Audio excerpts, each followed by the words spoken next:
तमाम चीज़ें सहाबा किराम की बहुत सादा थी, का खाना सादा होता था।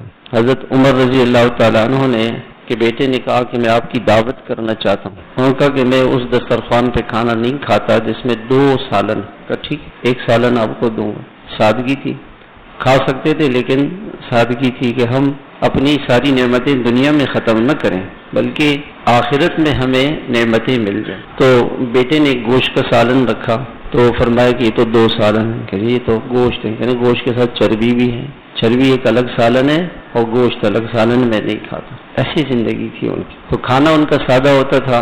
जितनी बीमारियां आजकल हैं ये ज़्यादा खाने की वजह से, अक्सर ज़्यादा खाने की वजह से, मुरगन ग़िज़ाओं की वजह से, होटलों का खाना, बाहर का खाना, ये सेहत के लिए मुज़िर होता है। दूसरा उनकी सवारियां सादा होती थी। आप सल्लल्लाहु अलैहि वसल्लम गधे पर सफ़र कर लेते थे, गधे पर सफ़र करते, ऊँटनी पर सफ़र करते, घोड़े पे सफ़र करते थे। आपने जिस ऊँटनी पे हज किया उस ऊँटनी पे कजावा नहीं था, हौदज नहीं था।